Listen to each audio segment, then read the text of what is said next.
Hello friends, welcome to my channel. അപ്പോൾ ഞാൻ ഇന്ന് വന്നേക്കുന്നത് വളരെ ഈസി ആയിട്ട് തയ്യാറാക്കാൻ പറ്റിയ ഒരു ഒഴിച്ചുകറിയുടെ റെസിപ്പിയുമായിട്ടാണ്.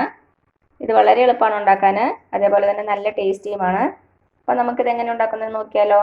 അപ്പോൾ നമ്മുടെ കറിക്ക് വേണ്ടിയ പച്ചക്കറികൾ ഒരു ചെറിയ പടവലങ്ങ ഇങ്ങനെ ചെറുതായിട്ട് കട്ട് ചെയ്തത് ഏകദേശം ഒരു കപ്പോളം ഉണ്ടാവും. പിന്നെ എടുത്തേക്കുന്നത് ഒരു ചെറിയ വഴുതനങ്ങ, അത് കട്ട് ചെയ്ത് വെള്ളത്തിലിട്ടേക്കുന്നതാണ് കറയൊക്കെ ഒന്ന് പോകാൻ വേണ്ടിയിട്ട്. പിന്നെ എടുത്തേക്കുന്നത് ഒരു സവാള ചെറുതായിട്ട് കട്ട് ചെയ്തത്. ഇതിന് പകരം നിങ്ങൾക്ക് ചെറിയ ഉള്ളി ഉണ്ടെങ്കിൽ ചെറിയ ഉള്ളി എടുക്കുന്നതാണ് കൂടുതൽ ടേസ്റ്റ്. പിന്നെ ഒരു 3 പച്ചമുളക്, ഒരു പാതി മുരിങ്ങയ്ക്ക, അതിങ്ങനെ ചെറുതായിട്ട് കട്ട് ചെയ്തേക്കുവാണ്. അപ്പോൾ ഇത്രയും പച്ചക്കറികൾ മതി നമ്മുടെ കറി ഉണ്ടാക്കാൻ. ഞാനിപ്പോൾ ഇത് ചട്ടിയിലാണ് ഉണ്ടാക്കുന്നത്. നമുക്ക് നമ്മുടെ പച്ചക്കറികളെല്ലാം ഇതിലേക്ക് ഇട്ട് കൊടുക്കാം.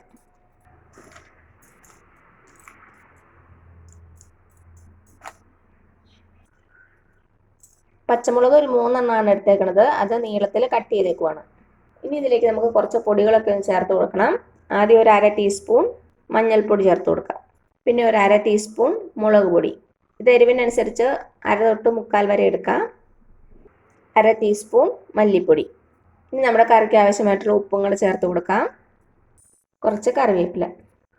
ഇനി നമ്മുടെ പച്ചക്കറികൾ വേകാൻ ആവശ്യമായിട്ടുള്ള വെള്ളം ഒഴിച്ചു കൊടുക്കാം.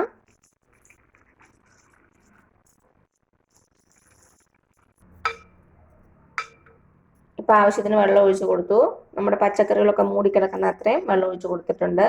ഇനി നമുക്ക് അടുപ്പത്ത് വയ്ക്കാം. അപ്പം ഞാൻ അടുപ്പത്ത് വെച്ചിട്ടുണ്ട്. ഇനി നന്നായിട്ട് വേകട്ടെ. ഇനി നമുക്ക് അടച്ചു വെച്ച് കൊടുക്കാം. തീ ഒരു മീഡിയം ഫ്ലെയിമിൽ വെച്ചാൽ മതി. 15 തൊട്ട് 20 മിനിറ്റ് വരെ ആകും നന്നായിട്ട് വേകാനായിട്ട്. ഇടയ്ക്കിടയ്ക്ക് തുറന്ന് ഇളക്കി കൊടുക്കാം. അപ്പം ഞാനിത് അടച്ചു വയ്ക്കുവാണേ. അപ്പം നമ്മുടെ കറി നന്നായിട്ട് തിളച്ചിട്ടുണ്ടാവും. നമുക്ക് തുറന്ന് നോക്കാം.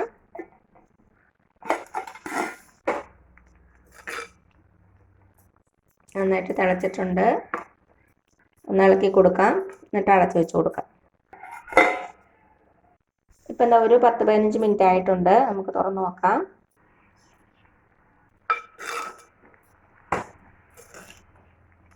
നമ്മുടെ വെജിറ്റബിളൊക്കെ വെന്തിട്ടുണ്ട്. ഇനി ഇതിലേക്ക് നമുക്ക് കുറച്ച് പുളി പിഴിഞ്ഞൊഴിച്ച് കൊടുക്കാം.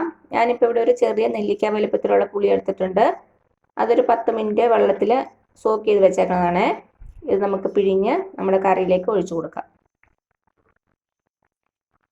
നന്നായിട്ടൊന്ന് ഇളക്കി കൊടുക്കാം. ഇത് 2-3 മിനിറ്റ് നന്നായിട്ടൊന്ന് തിളക്കട്ടെ. ഈ സമയം കൊണ്ട് നമുക്ക് കുറച്ച് തേങ്ങ ഒന്ന് അരച്ചെടുക്കണം. അപ്പം ഞാനിവിടെ 1 കപ്പ് തേങ്ങയാണ് എടുത്തേക്കണത്. ഇത് നമുക്കൊരു മിക്സി ബൗളിലേക്ക് ഇട്ട് കൊടുക്കാം.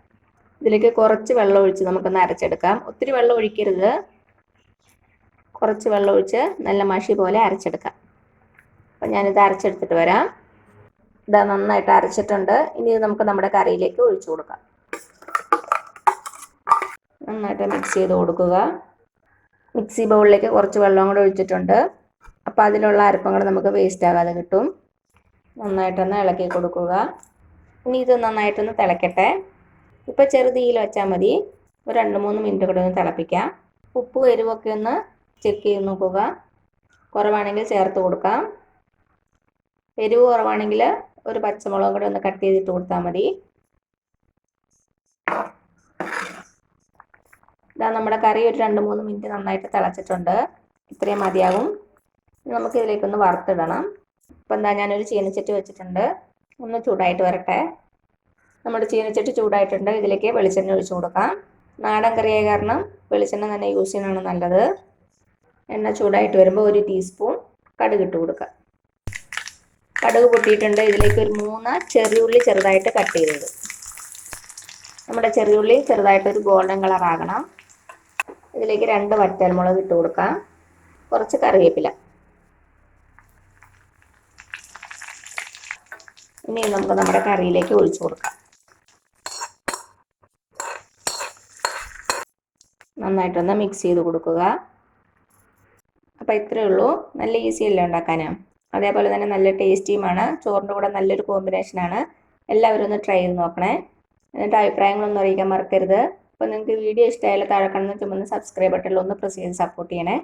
അപ്പോൾ അതിന് തൊട്ടടുത്തൊരു ബെല്ലൈക്കൺ വരും. അതും കൂടെ പ്രസ് ചെയ്ത് ഓൾ എന്നുള്ള ഓപ്ഷൻ കൊടുക്കുക. ഇനി പുതിയ റെസിപ്പി ആയിട്ട് വരുന്നവരേക്കും thank you so much. By.